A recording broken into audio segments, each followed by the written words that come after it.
in any attendee survey I have done, whether HD, BDNY, Alice Design, pick an event.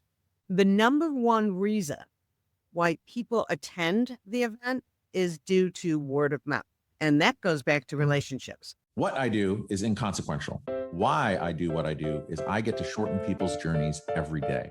What I love about our hospitality industry is that it's our mission to make people feel cared for while on their journeys.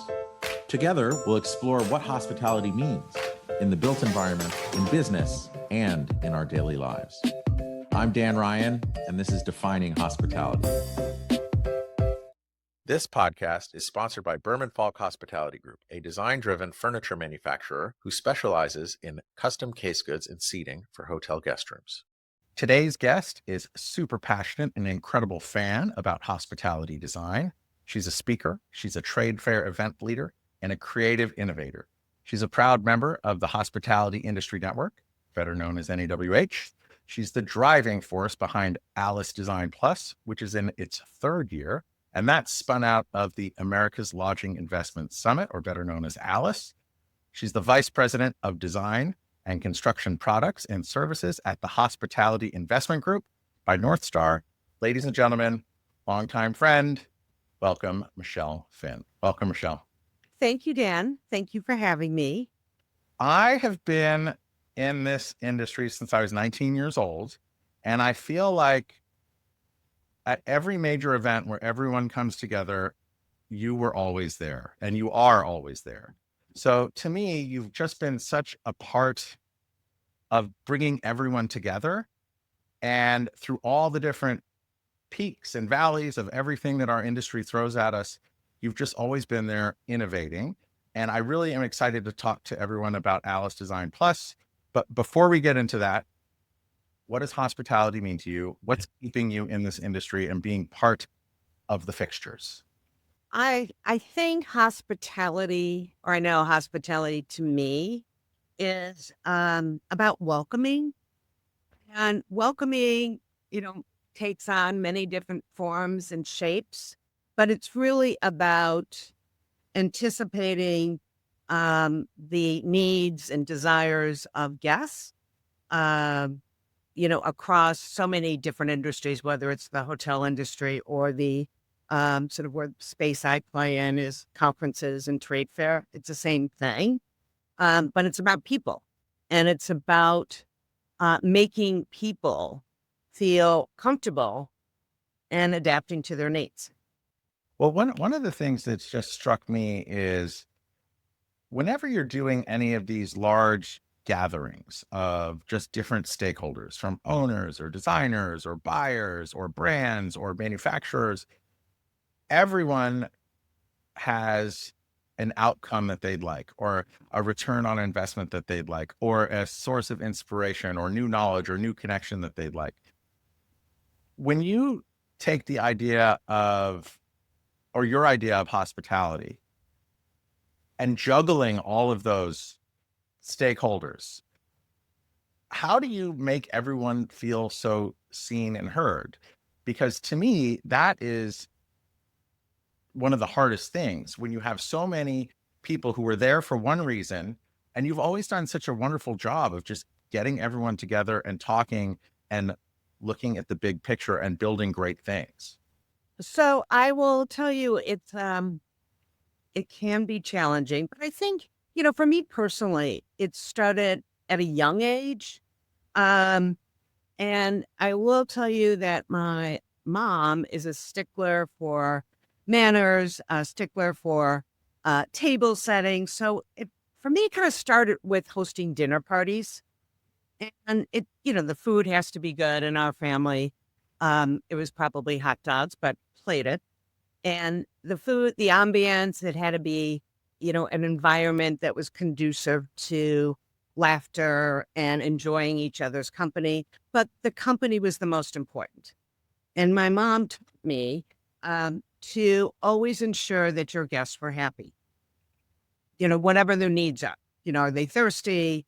And, I think it starts from that. And I think all of us at a young age kind of learn that from dinner parties, but you don't really think about it. like, oh yeah, set the table for mom, but not understanding how you have to, you're a good host. You have to create the dynamic. Yeah, And that's special. So, I mean, hotels are like hosts, right? They create it. they do. But then also these trade events as well. It's it's another place where everyone's coming together and everyone wants an ROI. Everyone wants to have a new connection. Everyone wants to walk away energized, like they've met someone new, learned something new, Right. um, heard about a new opportunity, but everyone benefits, right? And to me, True. that's a very difficult, um, I don't know, balance or outcome to engineer, because that's what you're doing. You're engineering these outcomes where everyone feels energized. And there's no playbook for that, right? And one of the things that I want everyone to know here as well is that when you first started HD, it was 1992. It was the LA riots happened. Then in 94, the earthquakes happened. Then, you keep going forward and there's never a straight path. There's always a detour. And what have the detours in your career taught you about the resilience of this wonderful industry that you're such an important part of? When we started HD, well, actually, it was a little bit earlier. The magazine, gosh, I wasn't even there then, maybe late 70s. There was a magazine called, if I can remember this, the Restaurant and Hotel Design International. Mm, And I was hired late 80s as a Midwest advertising representative. And in those days, I mean, we had a pretty strong magazine, but in those days, in the early days, publishers were elitist, right? It was about content and editorial. And no one really looked at it, especially in hospitality, that was also about relationships, which you can't exactly foster in print. So there was an opportunity, as you mentioned, to launch our own trade fair, which, by the way, I'd like to take all the credit for it, but you're more than welcome to take all the credit. okay, Give you thanks. a- Maybe he won't listen. The visionary behind this was a gentleman by the name of Paul Weintraub, who was my boss. And he left, and then I executed. But no one from the publishing side ever did. So that was a first. So when you talk about opportunities, it's seeing something that maybe that there's a identify a need and seeing something that doesn't exist. And that's pretty much, what we did back in, well, it was even earlier, like late 80s. And then, of course, changed the name to the magazine in 91, 92, launched a trade fair. And we had to learn the execution of that. We had the content. So we had conference programming. We understood the market. We understood, who the players were and, the type of speakers we wanted. So that part already existed. And our advertisers became our exhibitors. So we knew them. And so going back, the operations was something that we had to learn. We had everything else.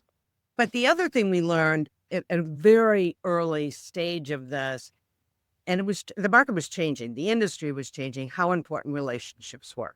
So our job was to facilitate that relationship between, in essence, buyer and seller. And then in between. Right. And then also trying to build the plane while you're taking off and then getting earthquakes and riots and who knows what thrown at you, right? Okay, we didn't see that one coming. The trade show HD launched 1992. It opened the day the Rodney King verdict was announced, and with that, it was closed 2 hours later. Yeah. That was that. Wow. And either you got out, you were able to get out of LA or not.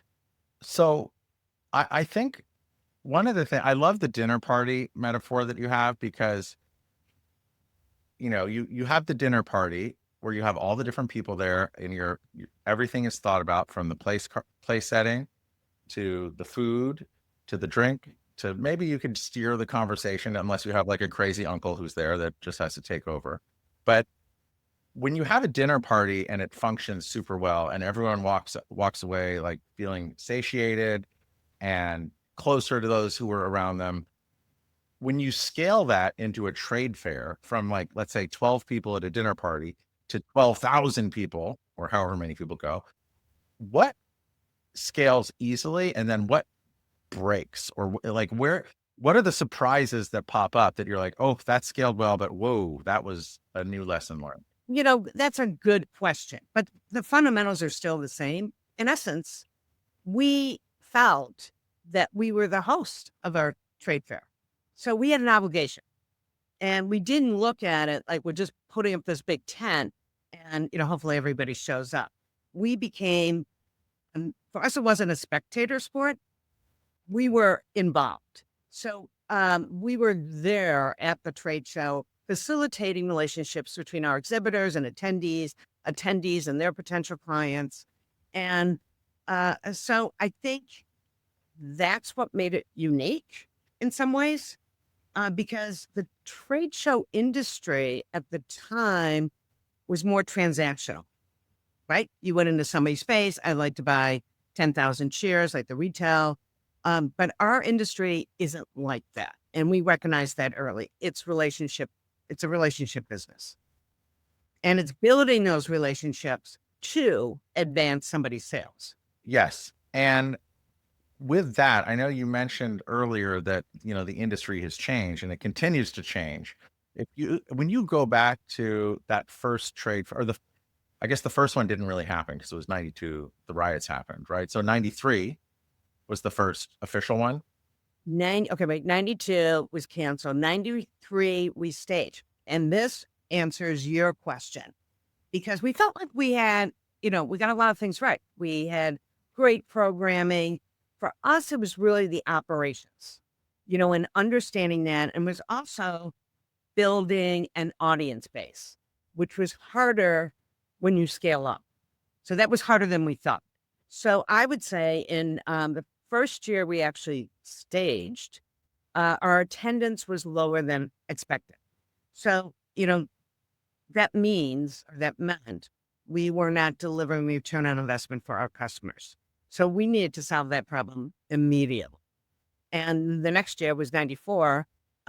We moved venues to this Century City Hotel in Los Angeles. And then an earthquake hit. And we canceled maybe about 6 months before the show would have staged. And so, we refunded everybody's money. So no one lost any money. There was no travel and expense. So that worked. And then, it was interesting because Vegas, the big hotel was the Treasure Island. I remember, yeah. Right? And I remember going to my bosses and saying, I think we need to be in Vegas. I think it's a destination, and I think there's a lot of growth potential. And they said, you got to be kidding. We need to be in LA. So it was like, I sort of risked my job by going to Vegas that year. And then, of course, it was stay alive till 95. But Vegas worked, and we moved to Vegas, went to the Sands. The host hotel was the Treasure Island. Vegas got bigger, and so did HD. And I have a question. Was Paul Weintraub, was he your boss through all of that? It was his idea. No, he left, I want to say like maybe 92-ish. I don't know I can't remember if he was there the first year when we canceled. And at the time, MJ Madigan was our editor-in-chief, working on the conference programming. I know she was there. I don't remember if Paul was there then. So where I want to go with this is, as a visionary, as you described Paul, but I would also say you for also having, like, knowing that and willing this to happen despite all those out of the gate surprises. How did you communicate upward and keep the people above you, who you were accountable to, believing in you, believing in this? Because that must have been really hard. It was really hard, but that's a really good question. And because there were two people, Jeff Berlin, who actually was Paul's boss, and another guy named Mike Charlton. They were amazing leaders because they believed in not only me, but our team. They saw success, and maybe there was some risk because, we spend the money and no one shows up. It's a problem. So it was really about them believing in us and supporting us. There must have been some real uncomfortable conversations though after the earthquake, you know, riots, all these things. How did you like? Are there any moments you can recall where you were talking to Jeff and Mike, and they're like, "Oh, did they ever get nervous about moving forward, or what gave them the strength, or was it you and your team that gave them the strength?" Because in my mind, if I put on an allocator of capital hat, I'm like, oh, like this is nothing is easy in this world, but this is really, really, really hard. So were there times where you were just like, oh, I better figure something else out? Right. Look, maybe this shouldn't be my day job. Yeah. Yes. I think so. But here's the thing. We had really strong relationships with our customers, and they believed in us. So I think that was sort of the moment when, the senior management realized that if an industry is believing in this and there's a need, that the something like HD didn't exist. It was the only hospitality event focused on design. There was a need for that. So I think I had really smart bosses and they were like, there's a need, based on, our relationships with our customers and with industry leaders. We had immediate support on that side. So if you were to go back to the need that was there, and maybe this is kind of where I'm trying to get to. When people used to furnish hotels from in 1989 and before, it was just done differently, right? There would be a designer, maybe who does some hotels here and there. They'd buy everything through office furniture or through furniture dealers, or equipment dealers regionally, and it was very fragmented. But in my opinion, hospitality from a CapEx or capital expenditure perspective, amongst if you look at all the different commercial real estate entities over a spectrum or all the different silos, hospitality tends to spend more on capital expenditures than most other industries. And I like this quote by Jeff Bezos. He would always say, "Oh, one person's margin or extra margin is his opportunity." And I would guess that in that fragmented way of doing things, you're shielding the owners of the hotels and from the manufacturers. So how did you know that that need was there, first of all? And then how did you gather up all those leaders from all the different areas, owner, designer, buyer, manufacturer, and bring them all together? Like, how did you get the idea, and what validated that idea for you, even through all of those initial headwinds? Well, we knew based on our involvement on the magazine side, we knew the market was changing. Before, let's say, early 80s, design in hotels were not that important, right? No one really focused on it. You had select service coming in, and it was like, you need a bed, you need a dresser. Design was really only important at the luxury level. So designers were not involved with this segment earlier. So we almost started with the industry. So at the time, again, we had people, for one, I don't know if you remember Manny Seinfeld. Oh my gosh, he was a legend. Amazing. I know. He came to us at one point and Shelby Williams. was Shelby, a founder of Shelby Williams, owner of Shelby Williams, a couple times. Yeah. He came to us and said, "Hey, there's a need. This doesn't exist. We want to be a part of it." And the idea of contract, you think of the contract market, also did not exist in the 70s. There were no. But it did for office, or not even for office? Well, office, but not for hospitality. Okay. So, but then the whole thing changed because in office, the office market, you're working with dealers. That's how hospitality worked, going through manufacturer would sell their products through an equipment dealer. So you buy the ovens and the appliances. Oh, and by the way, I need some tables and chairs. That changed. Yeah. Designers got more involved and they were going direct. So the whole industry trained.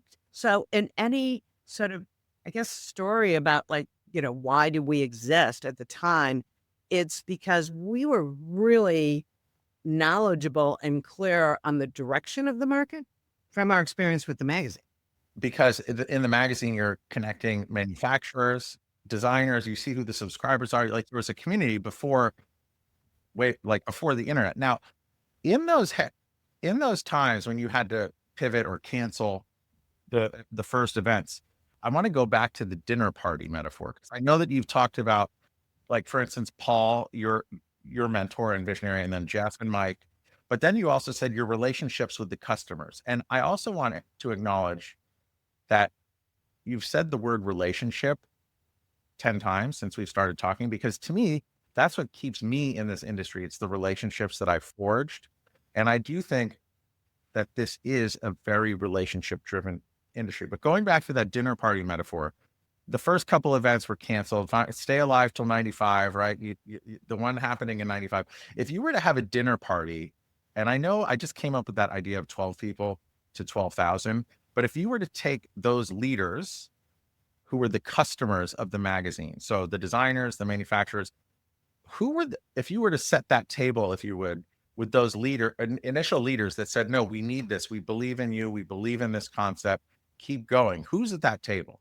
The table is comprised of everyone seated, at different areas of the table. It's comprised of, Like Manny, it would be at the table, right? Judy and Dan Dobin were Of a course. big part of this. They were very instrumental in, our sort of launching HD at the time. It would be comprised of manufacturers. It would be comprised of designers, architects. At the time, purchasing, at the time, that ownership component was not as big.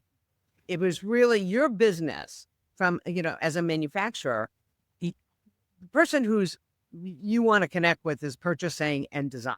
Maybe the GM, but the way the market exists now wasn't the same.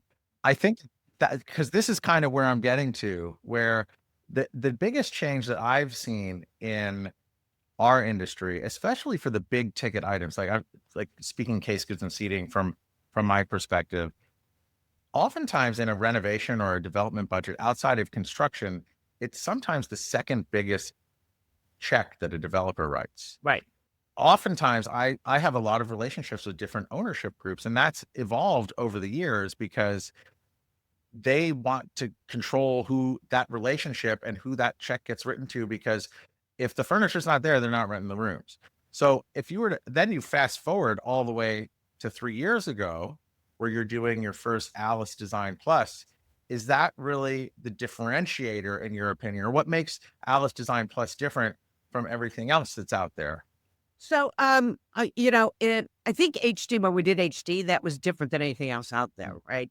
And then when we launched BDNY, it differentiated from HD Expo by the fact that it was focused on boutique and lifestyle. Both events were still more focused on design and purchasing. As an audience base, they had to differentiate. So now we have a new brand, Alis Design, and our focus here is watching as the industry evolves, is connecting investors, developers with the design and construction market. We're relatively small of that, but that's our focus. How do we do a better job at facilitating that relationships? How do we get owners more involved with construction? And that's our goal. So it does differentiate. I mean, I would say owners' brands go to a lot of different events, but we're very targeted and specific, and we intend to build on that positioning. Hey, everybody. We've been doing this podcast for over 3 years now. And one of the themes that consistently comes up is sustainability. And I'm just really proud to announce that our sponsor, Berman Falk Hospitality Group, is the first within our hospitality industry to switch to sustainable and recyclable packaging, eliminating the use of styrofoam. Please check out their impact page in the show notes for more info. I also want to I'm just remember, like I went to the first one. The second one I was supposed to go to, but it wasn't an earthquake or a riot. It was fires. And then I was like, oh, I'm not going because of the fires, because I was going to stay with my sister and she lives up the hill there. And she's like, you're not staying with me. So I just canceled last minute. This past January, it was like the most incredible and beautiful weather you could ever imagine. And the attendance seemed fantastic. So, I mean, actually, except for the snowstorm on the East Coast. So it's like, there's a lot of weather that's always coming. I don't know, Dan. I don't know why I always have a problem with for the last 25 years, earthquakes, fires. The first year we did HD Summit, it was canceled because of a hurricane in Miami. Yes. I should go to drier climate, right?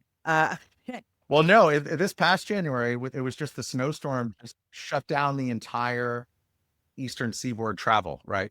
But also, to me, it was incredible because even though a lot of people couldn't make it there or got there late, to me, it was awesome because I had so much time to go talk and build relationships with other people that were there.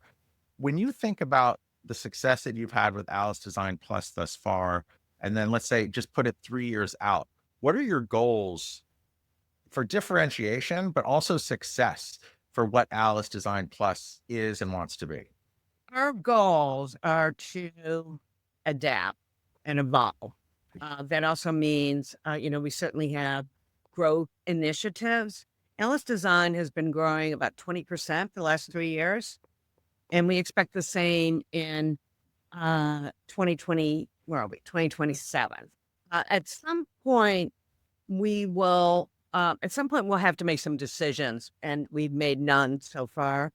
And if we continue to grow, we're out of space.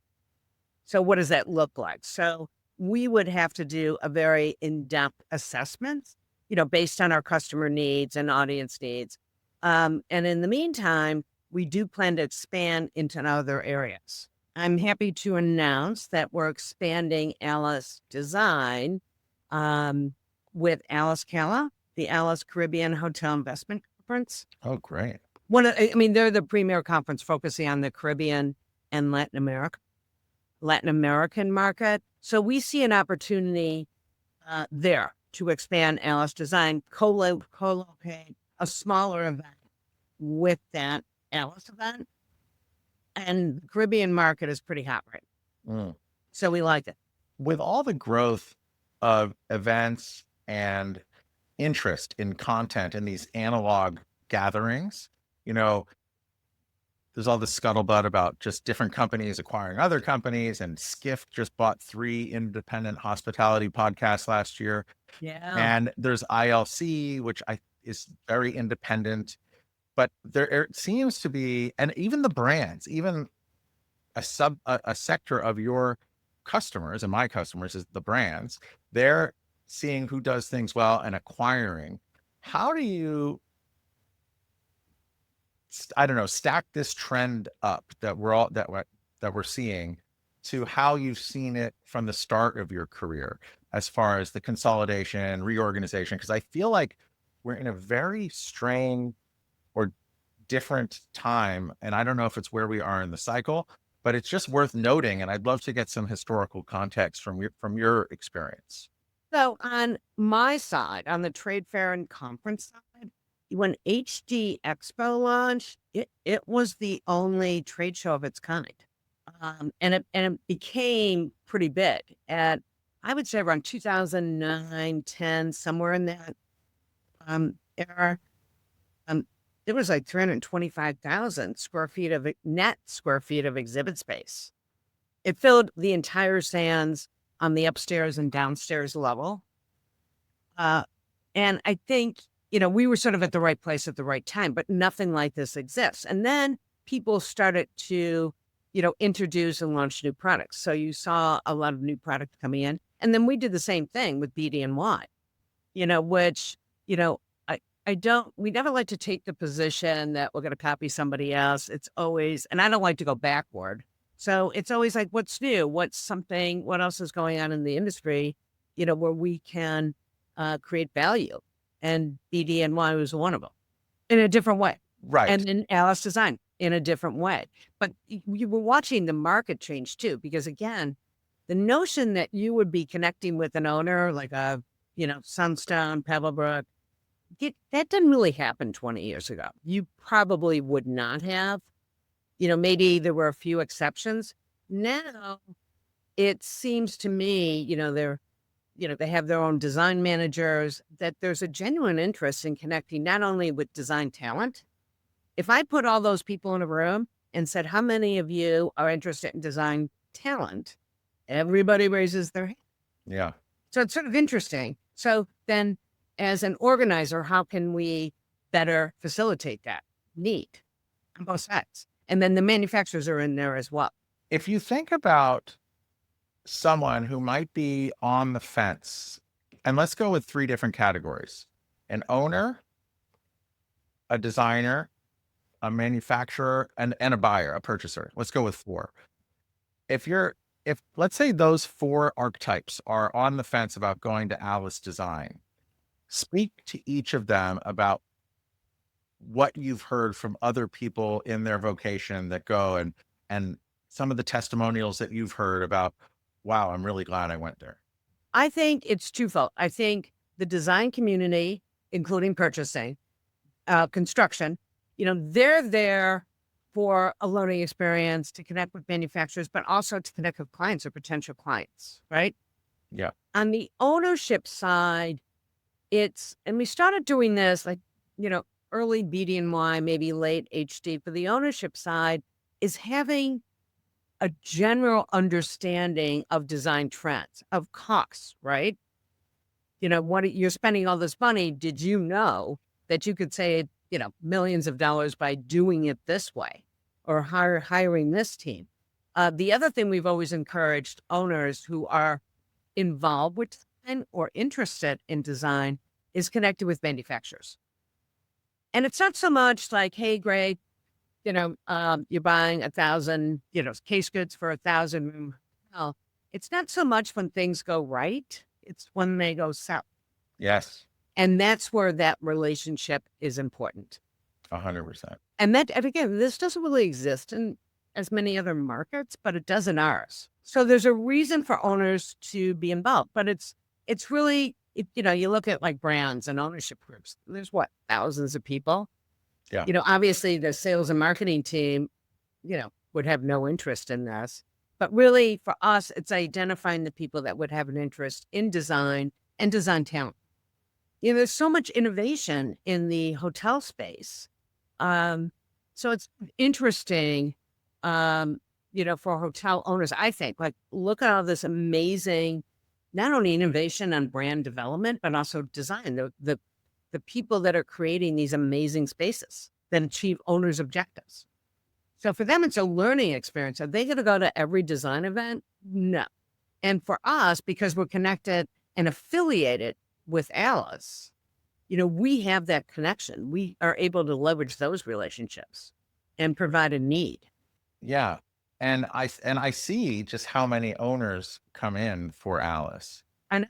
Right. And then in thinking about how to do this bolt-on of Alis Design, what were some of the challenges as far as creating space within Alis so Alis can stay what Alis is, right? Because it really connects people. People are doing deals. It's pretty exciting. The brands come in, I just get the sense there's a lot of wheeling and dealing. But what were some of the challenges of carving out that design space where owners can connect with manufacturers and designers? It was challenging. However, I thought we did a good job in managing expectations. The first year was pretty small, and there were a lot of kinks the first year, which we worked on. And usually when you launch a trade show, an event, there's always kinks, and it usually relates to the attendee. So attendee base and attracting the right audience. So I think it took us a while to really start building those relationships with owners on the Alis side, and through our, marketing efforts, giving them a reason and building that excitement. You have to create excitement.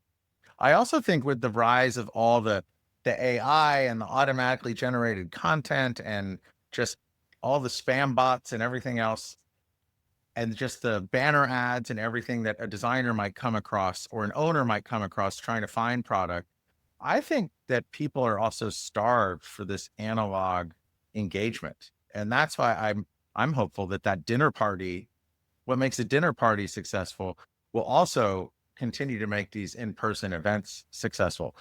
Have you done any like SWOT analysis or thinking about the strength of analog versus digital? Oh, that's really interesting. No, I have not. But I can tell you in any attendee survey I have done, whether HD, BDNY, Alice Design, pick an event, the number one reason why people attend the event is due to word of mouth. And that goes back to relationships. So you're thinking of maybe attending Alice or whatever, you're going to call somebody. And that is, you have to spend a lot of time understanding that and then figuring out the how to.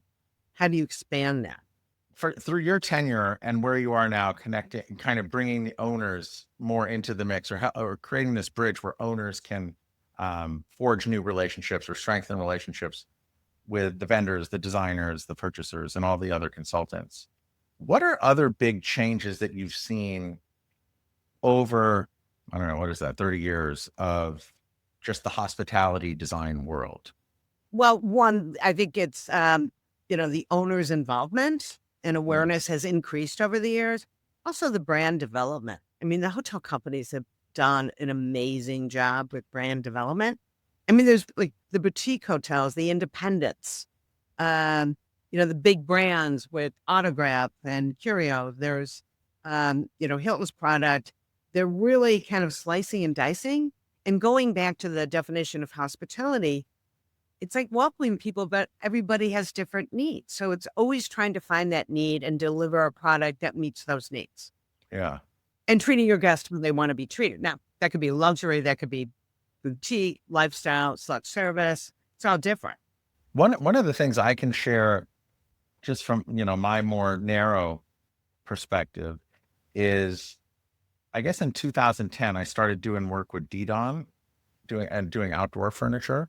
And I remember I think it must have been HD was the first, it could have been BDNY, I don't remember. But back in 2010, if you looked at the exhibitor guide and looked at outdoor furniture, there were like 5 or 8 manufacturers. Now there's, I don't know, is hundreds saying too many? 100, up to 100 stores. What are other surprise commodities that you've seen really change and evolve over the years, or expand tremendously? I think the case goods, definitely. There were only a few case good companies when I started. Same with seating. There were few companies in every product category when I started. And then, for the same reason we started our businesses, manufacturers look at it, hey, we deliver a great product, here's an opportunity. So they jumped in. And then the market expanded.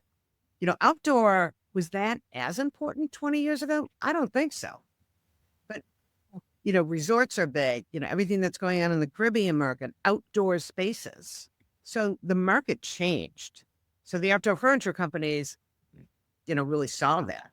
Yeah. And I think what's exciting about the Cala collaboration, would you call it a collaboration or Well, we'll adapt the same model as Alice Design, co-located with Alice, but we will not do, at least initially, we won't do a trade fair to be a conference, small, and we will co-locate an Alice Design Cala conference with Alice Cala. A lot of words.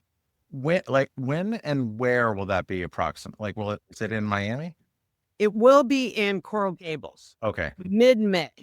We moved the dates. Used to be right before HD Expo. Now it's after the event. But we like, we like our collaboration with Alice because that, strengthens our position, and it speaks to our mission. But we really like the Caribbean market.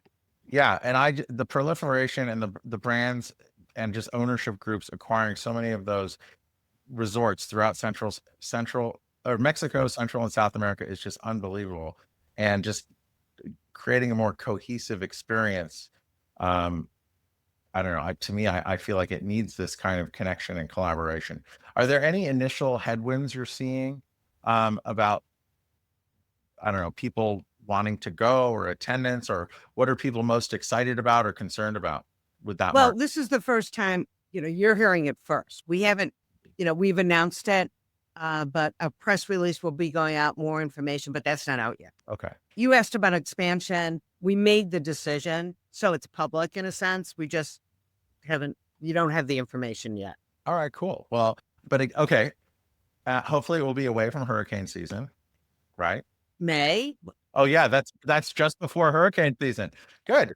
Yes, I think hurricane season starts in June or July, and then it goes through November. So you're good. Okay, great. Something new for me. And if I do like a dinner party in Turks and Caicos, will you come? 100%. I would love to come. Yes. Um, when you talk about the word of mouth testimonials or recommendations Yep. that people say, I know it's very anecdotal, but is there like how do you measure that? How do you know that the word of mouth is really what's driving and or maybe it has the stickiest or the ability to be stickiest about getting new people to come and try Alis Design or even go down to Cala? We can measure that via our survey. So we would ask we'd ask an attendee, how did you hear about Alis Design? I mean, I've done it for every event. And, via marketing, via an exhibitor. Invitations are also very high, but it's like hearing it from somebody.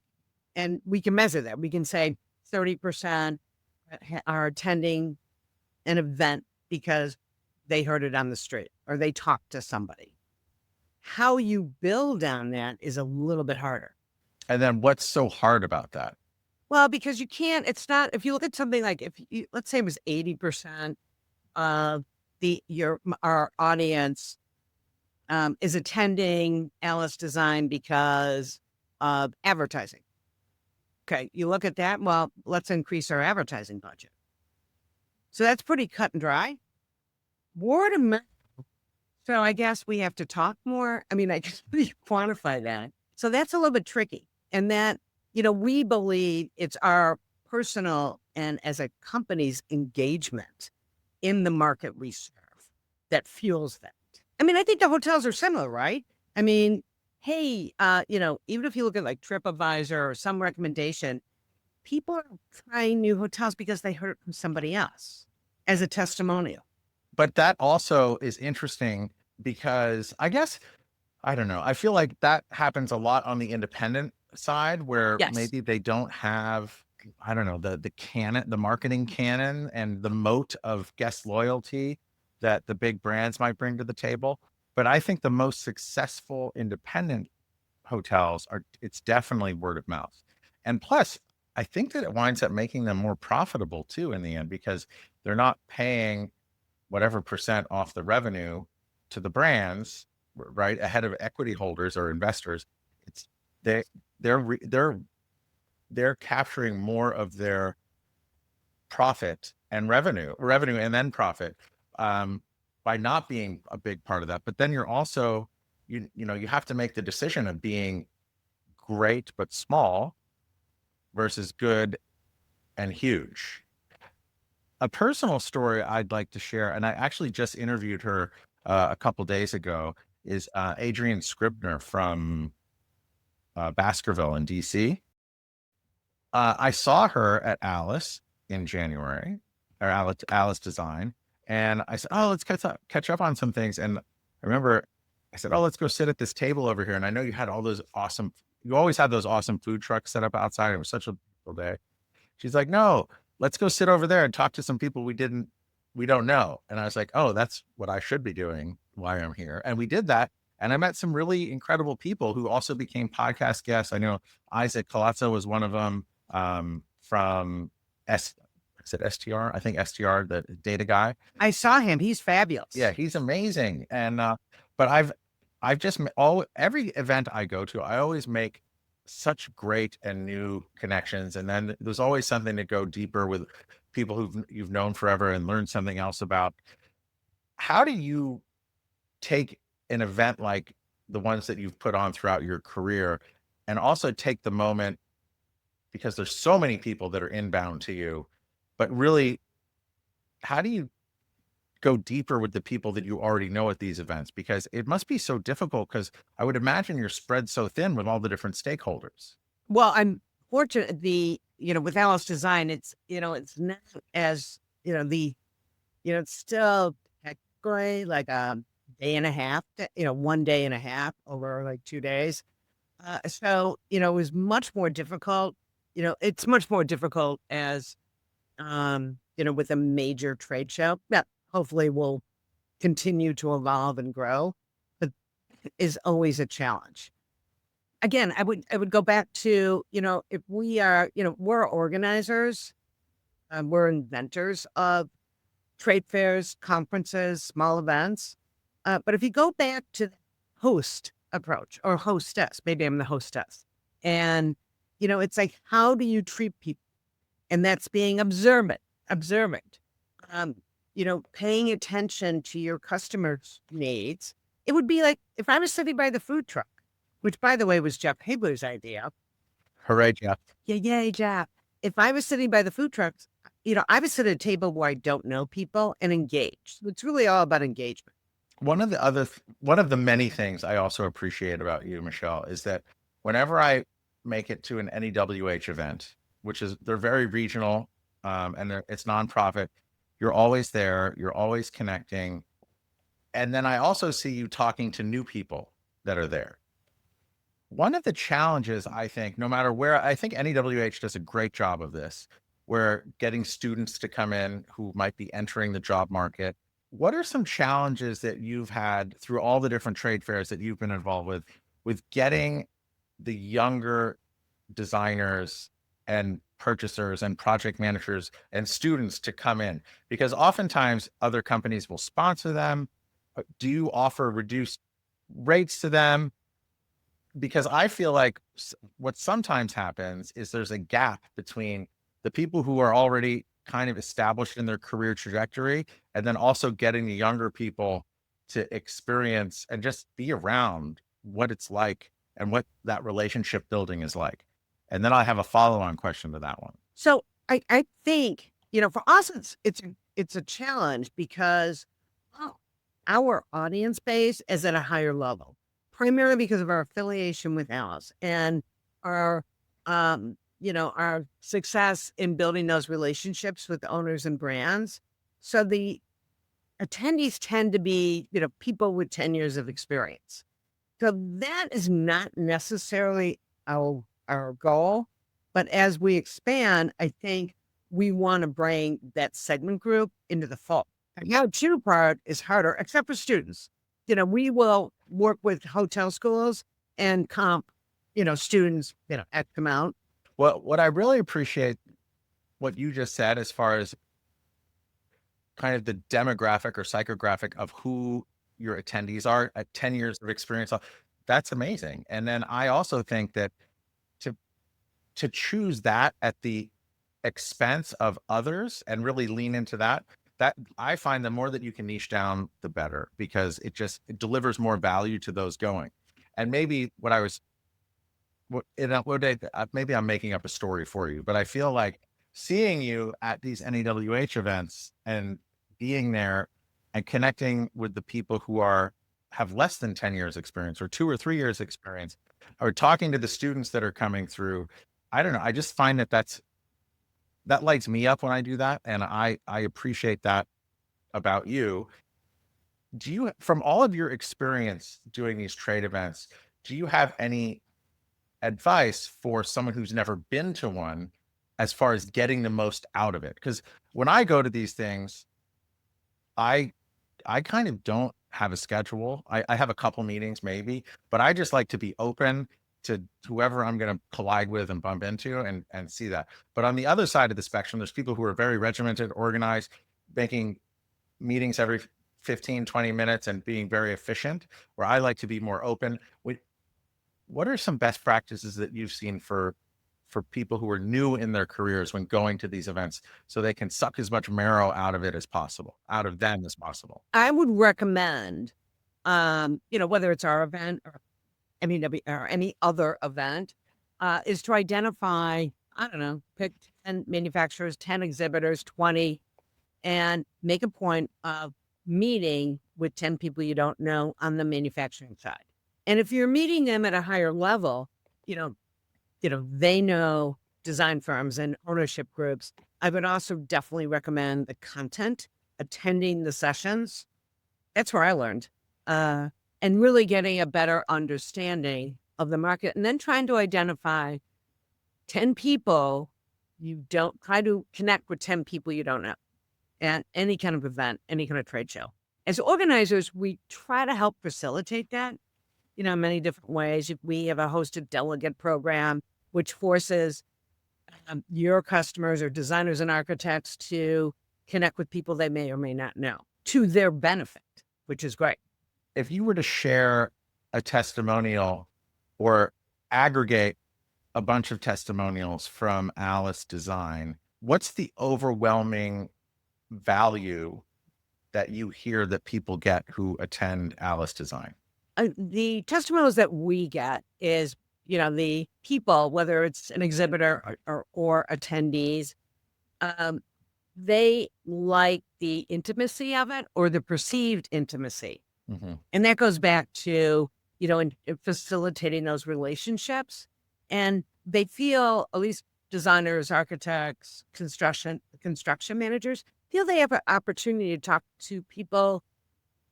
They have an opportunity to spend more time with manufacturers than they would elsewhere. We also, we're pretty strong on the ownership side. It's about 35% of our audience base represents that segment. Brands, ownership, PMs, project management is somewhat in that category as they hire sometimes design professionals or at least influence that decision. And the comments that we receive is really about our ability to connect a broader market, a broader group of people, primarily because we've added and expanded on that ownership side.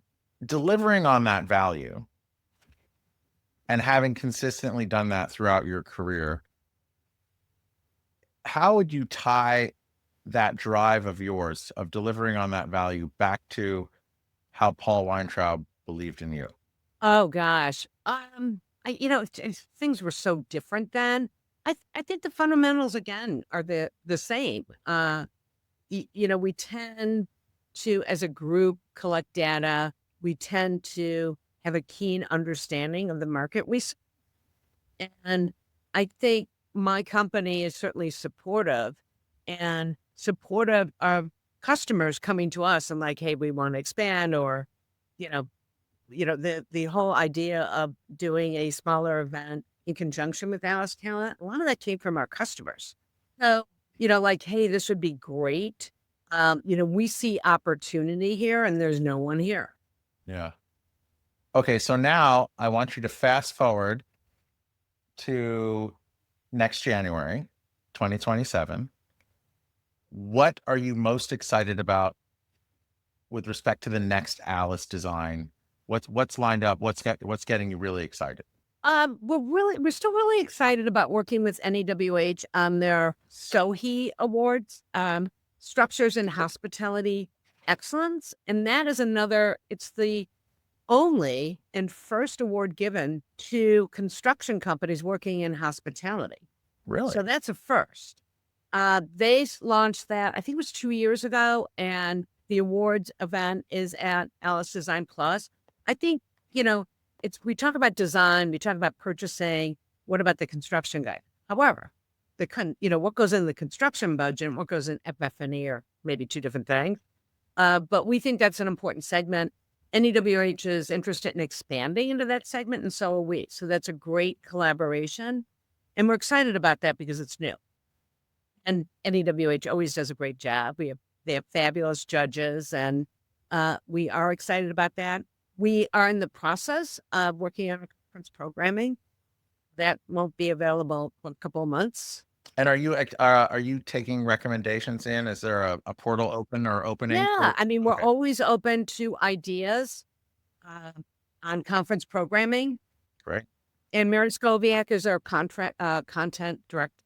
Oh, she's great. Okay. So yeah, any of you designers or other consultants who are out there, if you have a really good content idea, don't be shy. Absolutely not. Bring it to Mary or bring it to Michelle. If you can bring the people and the idea and it's engaging, you have a pretty good shot of getting set up to do that and educating others. Thank you, Dan. Hey, I have one other thing for you. You were talking about the dinner parties. I have to Yeah. tell you this story. We were talking about dinner parties. We were talking about the innovativeness of the hospitality industry as far as brand development and new exciting things. There was a dinner party that I attended, I don't know, maybe about a year ago. It was with one of the, it was at the lodging conference. Anyway, we were sitting around a table and I was sharing a story that from my experience and where I started was on the magazine side. And I always felt, and so did my boss and a few bosses, that you could take any magazine and build and launch a trade show. And then what would that look like? What would a Vogue magazine look like? And the number one magazine from our group, because we had to choose a magazine to build a hotel, it was Garden and Guns. Oh, wow. Not to be confused with Guns and Ammo, but I thought that was really interesting. Then you look at the market and it's like Field and Stream's hotel. Yep. And have a Travel and Leisure working with Sports Illustrated. I'm not sure how that deal works, but I'm really intrigued by the Sports Illustrated hotel. Conley did that, was, you know, when he was. Oh, at Toronto Eve, he would take a magazine and then come up with 3 words and do that. And but again, that goes down to being super targeted about your niche, your story, and what you're trying to tell. But I also think it harkens back to the beginning where you were saying you knew your customers so well from the magazine. And to think about a magazine's audience and to have enough advertisers, readers, people who are generally interested in the subject matter to warrant a magazine, I 100% agree that the audience is there. Now it's like, how do you deliver the value for them and give them an analog experience? Yes. I mean, I think it's interesting, you know, that's how we started. But again, you know, magazine publishers didn't do trade shows, you know, they were publishers, and hotels are looking at it. Maybe Chip Conley was the first one. I can't remember. You know, when he would look at something like Rolling Stones or the New Yorker, and it would be, you know, what is the magazine's personality? What is the brand about? Who are the type of people that read the magazine? And then building a hotel to meet that need. Now, was your whole group, did you all select Garden and Guns? Because I have an English setter that I think would look great in there. Right. He's a very beautiful dog. His name's Monty. His looks are inversely proportional to his intelligence, but he's really cute. But if you had a magazine that you had to make, that you had the ability to turn into a hotel unencumbered, just here, pick your favorite magazine and go, what would yours be? Oh, I think I would do Vogue. Nice. I was vetoed on that one. But that was going back to the dinner party, that Garden and Guns was sort of like it wasn't unanimous, but that was the majority ruled on that one. But I thought, like, what would a Vogue hotel look like? I think that's sort of interesting. But that's where your creativity, you know, it's like, I just think, not that I could build a Vogue hotel, but out of curiosity, what would that look like? You'd get a lot of fashion models, which means you get a lot of other people, I think. Totally. You know what it would look like? South Beach in the early days. Yeah. I think if I were going to build a hotel, I would want it to be like a library. I love libraries. I love bookstores. I actually have a picture of library and bookstores up above my camera here because at some point I want to have that. So a literary hotel? Yeah. Something where people can come together and explore ideas and exchange ideas and just learn from each other. What I love about libraries is they're kind of they're quiet, they're solemn, and I don't know, they're very introspective. And I love them. Great idea. Thank you. You're welcome. Now I just need a couple $20 to $50 million to get going. So sure. Let's go. You know what hotel did a fairly good job of that? Maybe in the 60s, 70s was the Chateau Marmont. Oh yeah. LA. You know, that was Dominic Dunn's hangout. Yeah. He was a writer. We wrote several books, but a writer for Vanity Fair. And former editor-in-chief, Michael Adams. That was his favorite place to go. Oh, wow. They have good martinis there. But I don't know whether literary people, I mean, it wasn't like you walk in, it looks like a library. I don't know. I feel like it's in Hollywood, and there are probably a lot of writers and screenwriters and authors, and everyone was there having a good time with all the A-listers. So again, that ties into your Vogue hotel as well. Well, Michelle, this has been lovely. I've been wanting to do this and so excited to do this for such a long time. If people wanted to learn more about Alis Design or what you got going on at Cala or connect with you, what's a good way for them to connect and reach out? Oh, Dan, anybody can visit our website. That's Alis Design Plus. Plus is spelled out, or you can email me anytime. Cool. And are you active on LinkedIn as well? Yeah. Okay, we'll put that up there as well. And again, I definitely, everyone, if you're in LA, planning to go to LA, if it's really, really cold somewhere in January, go to LA. It's awesome. What I love about going to Alis and Alis Design Plus is I went to USC just down the street there, and I used to just deliver food on the weekends or nights and weekends to all the office buildings in downtown LA. And it was before Uber Eats. All these law firms and accounting firms and everyone that was there would fax in their orders to like a central fax machine. And then you'd be waiting and you'd get the order. You go to whatever, it was like Uber Eats before Uber Eats. And to see how much it's changed 30 years later is just crazy. And I still know all the streets, all the streets and all the numbers and the grid. And it's pretty awesome. But it's cool to see the transformation of downtown LA. I think so too. But not UCL, USC is downtown. Yes. Oh, I was right down Figueroa. So it's right there. But again, Michelle, this has been lovely. Thank you. Thank you. I wish you all the success. If you haven't looked into Alis or Alis Design Plus, just check it out. The links are in the notes. Come to LA. We'll all be there. We will embrace you. We will have food truck. I don't know. They have so many great things, and we'll have Jeff Higley come and have Korean tacos with us. Oh, fabulous. Fabulous. Thank you, Dan. And thank you to all of our listeners. Hopefully this gave you a different perspective on what makes our industry great and also the relationships that drive everything. So be sure to pass this along to someone who might be on the fence about going to Alis or any other conference. Also, don't forget to subscribe and like and do all those things, but we'll catch you next time. Thank you very much.